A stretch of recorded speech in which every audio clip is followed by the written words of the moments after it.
ሌላኛው እስቲጋታ ነው። እስቲጋታ አምልኮ ነው።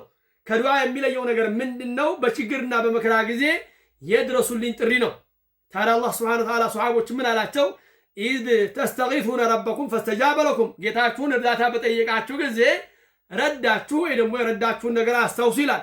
እርዳታ በተጠየቀ ጊዜ የሚረዳ አላህ ሱብሓነሁ ወተዓላ ነው። እዚህ ላይ ሹብሃ አላችሁ አህባሾችና ሱፍያ ወይም ደግሞ የቢድዓ አንጃዎች ወደ ሽርክ የሚጣሩ ሽርክ ላይ ያሉ ሰዎች የሚያመጧቸው አጀንዳዎች ይኖሯቸዋል፣ ሹብሃዎች።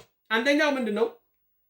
ነገ የውመል ቂያማ ሰዎች አማላጅ ይፈልጋሉ። ጭንቅ ላይ ሆነው ወደ ኢብራሂም፣ ወደ ዒሳ፣ ወደ ሙሳ ሄደው ያ ነገር ሳይሳካ ቀርቶ ወደ ኢብራሂም ሄደው ወደ ነብዩ አለይሂ ሰላም ይሄዳሉ።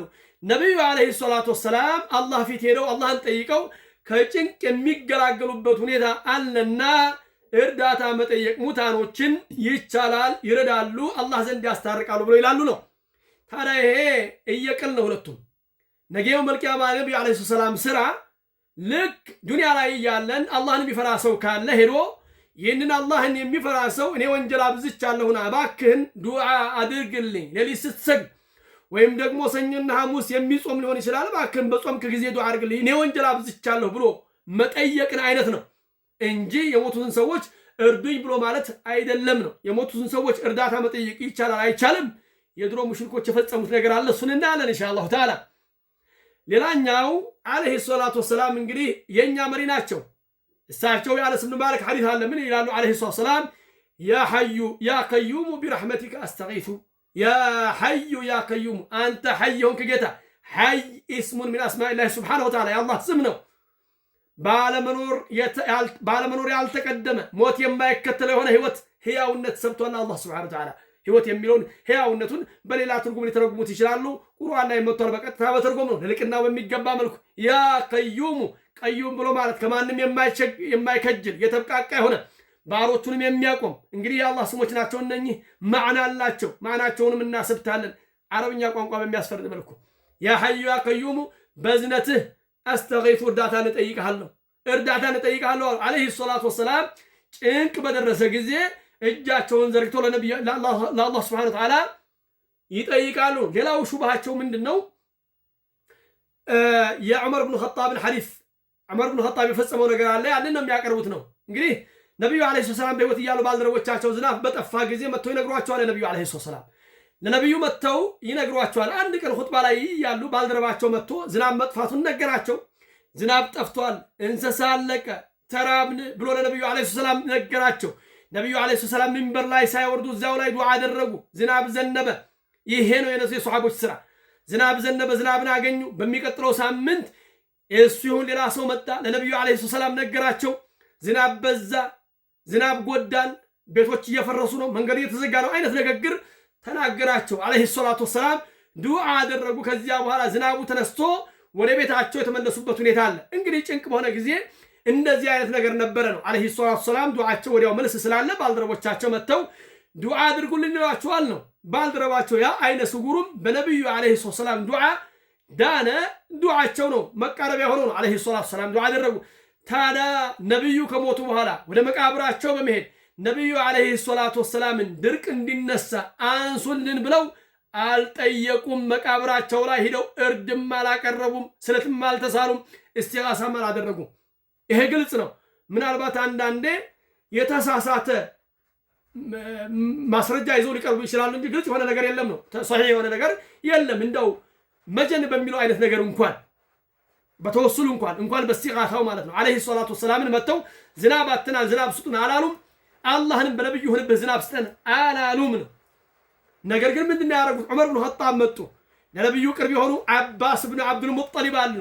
ለአባስ ነብዩ እያሉ በነብዩ ዱዓ እንቃረብ ነበር፣ ከአላህ ዝናብን እናገኝ ነበር፣ ቁምና ዱዓ አድርግ አሏቸው። አባስ ብን አብዱል ሙጠሊብ ዱዓ አደረጉ ነው። ይሄ ነው ከሰለፎች የተገኘው ነው። ከሰለፎች የተገኘው ይሄ ነው እንጂ ድርቅ መጥቷልና እባክዎን ነብዩ አለይሂ ሰላቱ ወሰላም ዝናብ ስጡን እርዱን ብለው አላሉም። የነብዩ አለይሂ ሰላም ባልደረቦች በጭራሽ አበደን። ضعيف ሐዲስ እንኳን የለም። ይሄ ሌላኛው አባስን የጠየቁበት ምክንያት ምንድነው? በነብዩ ሆነብህ ብለውም አላህን አልጠየቁም። አባስን ሄደው ዱዓ አድርግልን ያሉት ነው። ከነብዩ ሰላም እና ከባልደረቦቻቸው የተገኘው በችግር ጊዜ ራስህ ዱዓ ማድረግ ነው። ወይም ደግሞ ቅርብ የሆነ አላህ ባሪያ ይኖራል እሱ ዱዓ እንዲያደርግ መጠየቅ ነው።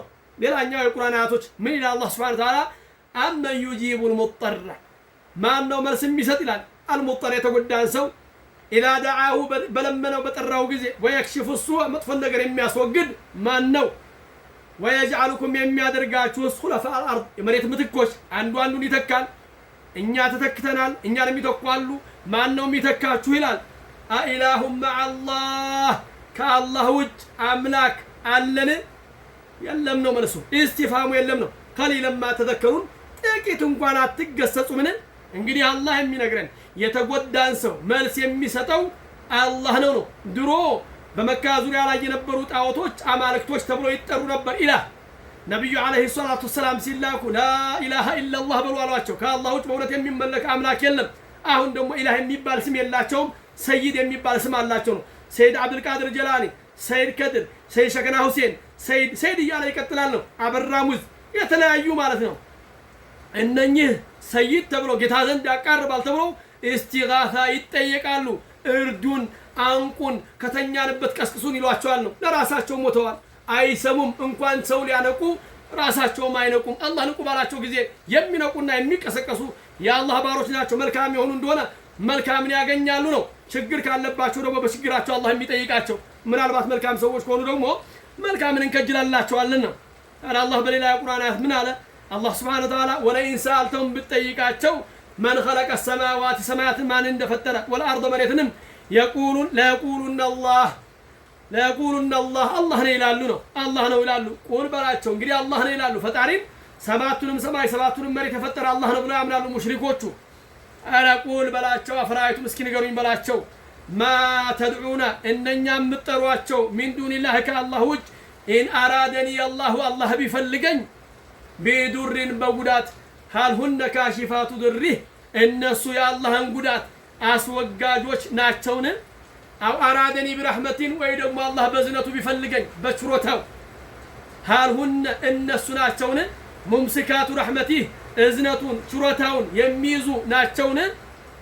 ቁል በላቸው ሐስቢ አላህ በቂ ነው ብለህ በላቸው። ይሄ ቁርአናት የወረደው ለሙሽሪኮች ነው። አዎ ለሙሽሪኮች ነው።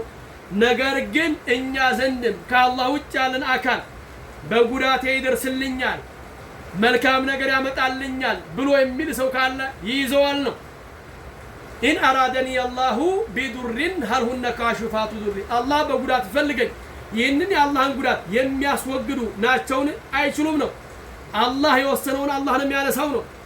አላህ ደግሞ በዝነቱ በችሮታው ቢፈልገኝ ይህንን ነገር እነሱ የሚይዙ ናቸውን? አይደሉም ነው። ስለዚህ በችግርና በጉዳት ጊዜ ችግርን ሊያስወግድ የሚችል አንድ አላህ ሱብሓነሁ ወተዓላ ብቻ ነው። አንዳንዴ እንዳውም እድሜ ሊጠይቋቸው ይችላሉ። የሞቱትን ሰዎች እንዲቆዩ በህይወት ያለ ሰው ይጠይቃቸዋል። ገሪብ የሆነ ነገር እኮ ነው። በህይወት ያለ ሰው አላህ ህይወት ሰጥቶታል። የህይወት ብሎ ማለት ጸጋ ነው።